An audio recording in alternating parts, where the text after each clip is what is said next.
प्राचीन समय की बात है। सूरजगढ़ में एक राजा वीरेंद्र थे जो बड़ा ही प्रतापी और प्रजापालक थे। लेकिन एक अवगुण उनमें था कि वे बड़े ही जिद्दी स्वभाव के थे और जो जिद वे एक बार अपने मन में ठान लिए तो उसे पूरा करके ही दम लेते थे। इस प्रकार से प्रजा की मन को बात जानने के लिए एक व्यापारी का भेष बदल करके अपने राज्य में घूम रहे थे। एक गांव था, आनंद नाम के गांव में एक नटवर नाम का बंदर का खेल दिखाता था।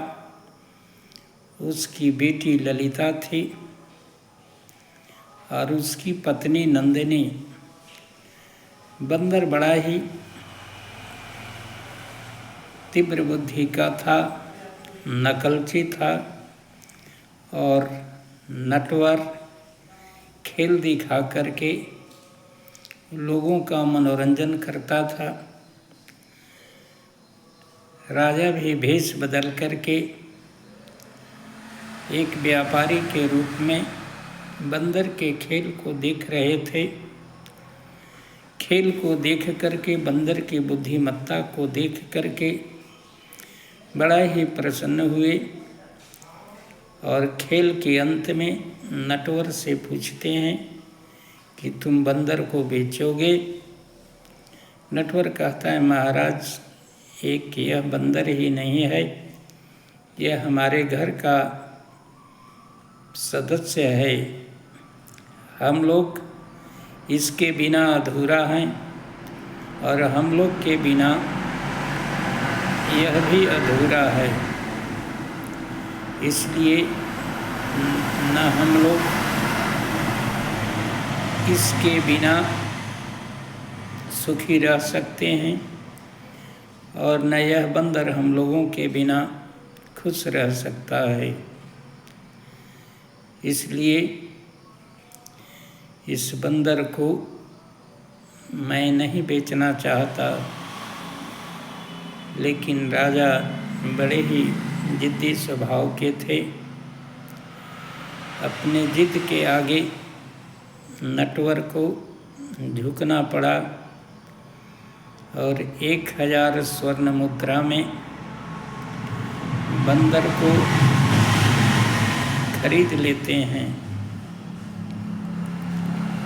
और अपने घर ले जाते हैं और सुंदर सुंदर फल बंदर को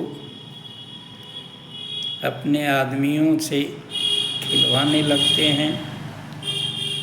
सारी सुविधाएं देते हैं और बंदर को राजा अपने ही पास रखने का आदेश देते हैं। लाख सुविधाओं के बाद भी बंदर उदास रहता था, ठीक से खाता भी नहीं था। उनके मंत्री, वैद्य सभी लोग सलाह दिए न राजा को कि यह बंदर उदास रहता है, अपने मालिक से बिछुड़ करके यह महल में खुश नहीं दिखता है और बंदर को प्रकृति के विरुद्ध रखने से इसका स्वास्थ्य भी खराब होगा और बंदर तो बंदर ठहरा, इसको मनुष्यों की तरह ज्ञान नहीं है, इसलिए कभी आपको हानि भी पहुंचा सकता है।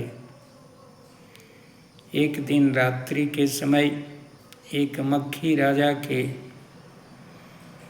आसपास मंडरा रहा था। कभी नाक पर बैठ जाए,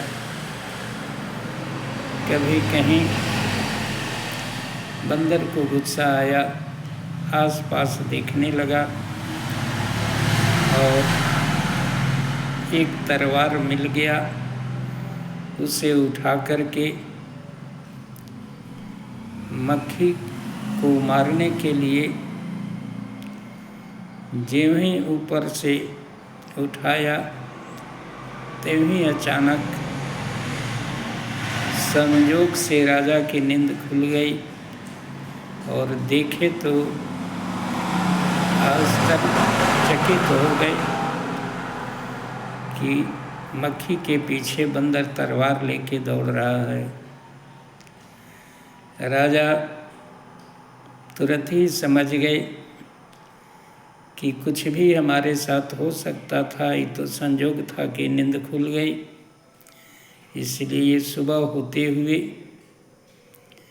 नटवर को बुलाया जाता है और नटवर को वह बंदर जो है वापस दिला दिया जाता है और नटवर को आश्वासन दिया जाता है कि जब भी तुम्हारा इच्छा हो आकर के राज दरबार में खेल दिखाना, और तुम्हें मासिक महीना बांध दिया जाता है। इस प्रकार बंदर भी अपने मालिक के पास जाकर के प्रसन्न हो जाता है और फिर नटवर भी खुश हो जाता है और वह बंदर भी खुश हो जाता है और राजा को अपनी भूल का एहसास हो करके राजा भी अपने भूल सुधार करके और राजा भी बंदर लौटा करके खुश हो जाते हैं।